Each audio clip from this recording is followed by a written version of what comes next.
What's up, knuckleheads? Lee Bynum here with the Kid and Company. The big kid lifestyle is all about having fun. And in this episode, we're going to talk about the Armortek 1/6 scale Panther tank.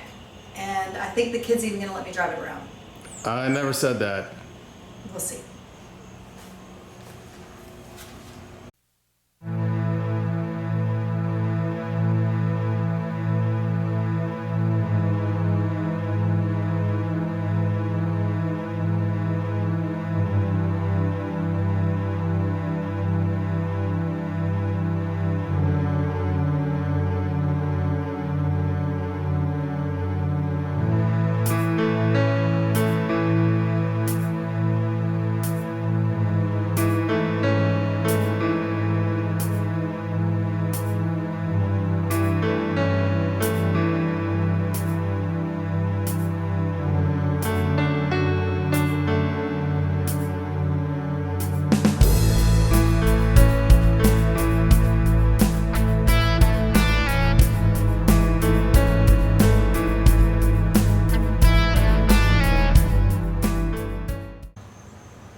What's up, knuckleheads? Nat McDonough here with Kid and Company. And if you're wondering why I'm wearing these really cool shades, it's because I feel like a rock star every time I'm near this thing. In this episode, one of several, because there's no way I could do this vehicle justice in just a couple episodes. So this is going to be a recurring thing. We're going to be talking about my Armortek 1/6 scale radio controlled Panther tank. I'm going to talk about how I ordered it. I'm going to talk about how I built it. I'm going to talk about how I deviated from what was offered stock for the electronics.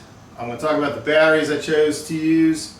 And then I'm going to give you a little montage at the end of a series of photographs that will put in detail exactly what the process was. So without further ado, let's jump into it.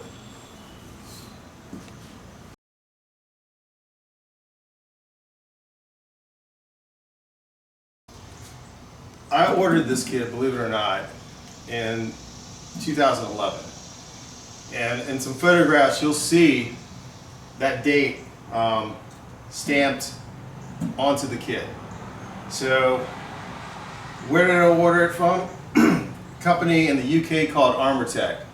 Anybody who's familiar with 1/6 scale vehicles has probably heard of Armortek. Great company, as you can see. They manufacture just incredible models in this scale. Why the Panther? Well, because it's my favorite tank of World War II. So, I mean, what's not to love about it? It's boxy, yet it's got these sports car-like lines. I mean, let's face it, it's legendary. So, I placed the order, and I think it took probably about 3 or 4 months. And it came in 3 big boxes to UPS, and I had to go and pick them up. And the first thing that really struck me was just how heavy those boxes were. Make no mistake about it, this thing is heavy, it's substantial.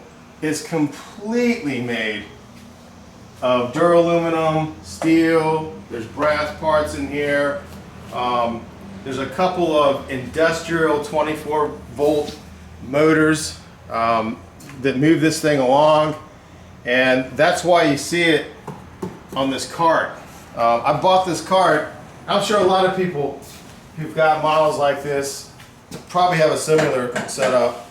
This is a little hydraulic cart that allows me to work on it up here. I don't have to constantly get down and work on it. That raises it and lowers it. And then I also built this little ramp here, and I put this rubber piece on here, basically just a placemat, to give it some traction when it's going down the ramp. Otherwise it would probably slide down the ramp, and we don't need that. But that's where I got it from. That's when I got it. And we're going to move on to the next part.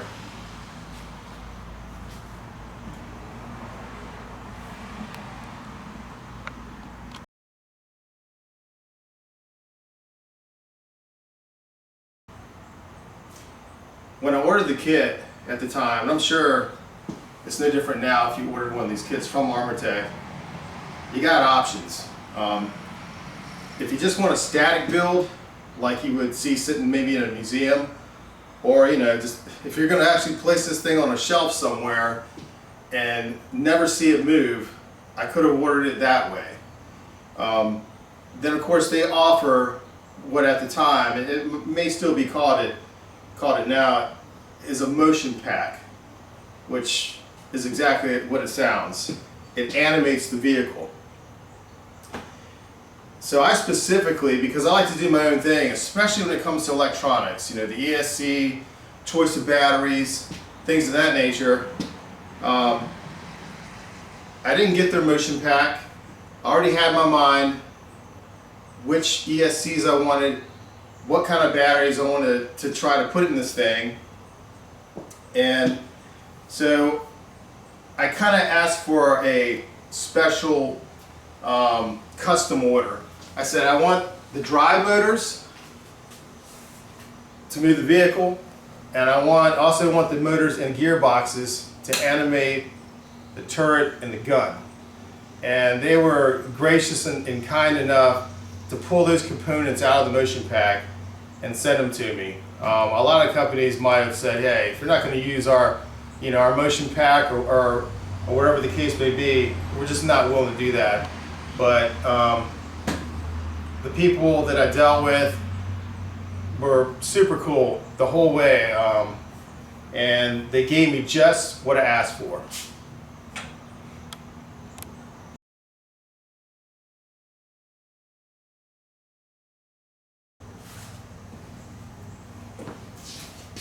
The livery, the paint job, the paint scheme, however you want to label it. And of course, my choice of drivers, my choice of crew. By now, if you haven't figured it out, I'm a little bit of a Star Wars fan, and it kind of bleeds over in a lot of things I do. So I didn't go the traditional route. I didn't try to find a historical example of a particular Panther. I decided to go with what I felt like some Star Wars tinkers might be driving around. And you can see I've even got the Imperial decals on the side. I've got them on the back of the turret. For some reason, 215, it keeps popping up on all my Panther tank builds. I think my first Panther tank was a 125th scale Tamiya. It was 215. Then my 116 scale Tamiya full op tank is 215. So I was like, you know what? This is going to be 215. And it is.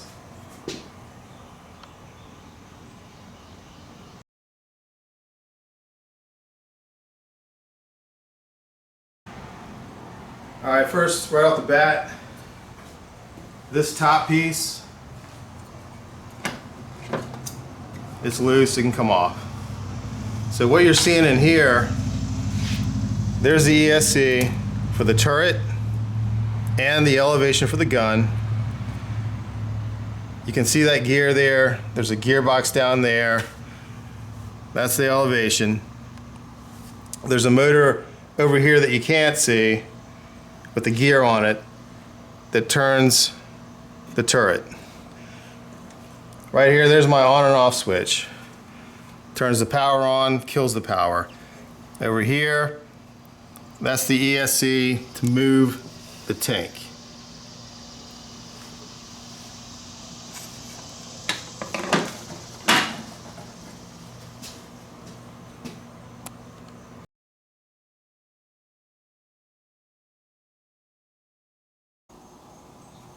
Loading the batteries. Pretty straightforward. This back panel comes off. or deck rather. And I'm running this thing on 2 3-cell lipos in series. They fit right on my little fiberglass custom tray that I made from rigid foam insulation and that fiberglass mesh and polyacrylic. So why lipos? Real simple. Weight. I can throw 2 of these in there, or 2 of these 12-volt lead acid batteries. So I'd say this thing weighs about 20, maybe more pounds. So I'm saving about 40 pounds by going to lipos. And weight, especially with a tank, radio controlled tanks, if you can save weight, do it, because weight adds added strain to the motors, the gearboxes, final drives, if the vehicle has final drives like this one does. It wears on the sprockets, wears on the idlers, wears on the tracks. So if you can get the weight down, and that was my goal by going to the lipos, then I choose to do it. So it doesn't matter what scale tank. It can be the 1/16 scale, 1/25 scale, doesn't matter. If I can save some weight, and in this case, a lot of weight was saved because this vehicle is already pretty heavy. So that's why I went with the lipos. And we'll see what happens with that. We'll find out together. For whatever reason, they may not be the route to go. Maybe the run time's not what I want it to be, but we'll see what happens.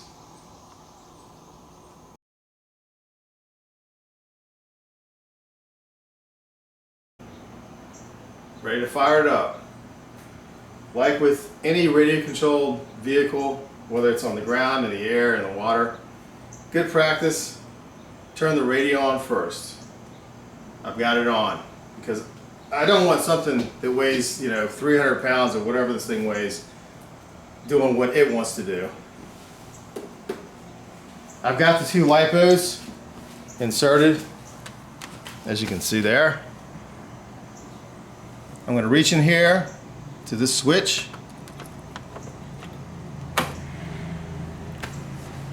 It's now on. The fan moved. You got lights blinking on the other ESC. I'm going to put these covers back on.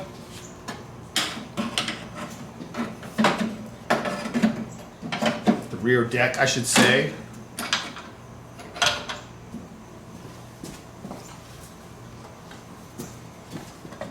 Put the top deck of the turret back on. And that's all there is to getting it started.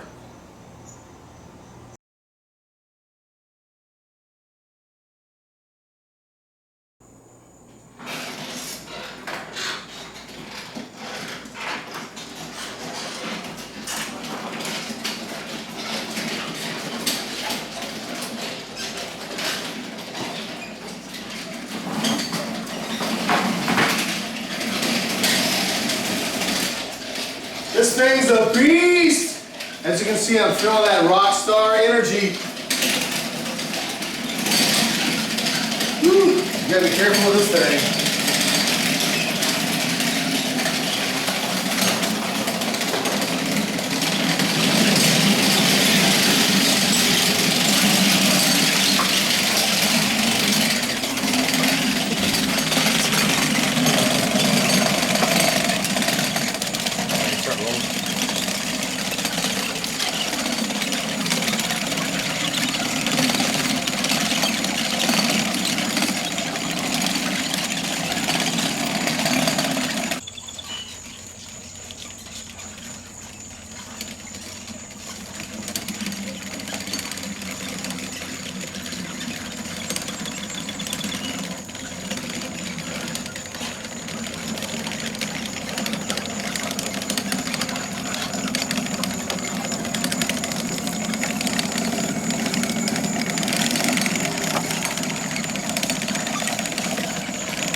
Well, I hope you enjoyed episode 1 as much as I have.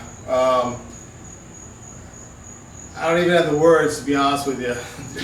Driving something like this around is a lot different than driving anything else that I've driven. And, I mean, I've had my share of radio controlled vehicles, but this thing, just the pop of the track, you can hear everything. It sounds like a real tank when those tracks start cycling.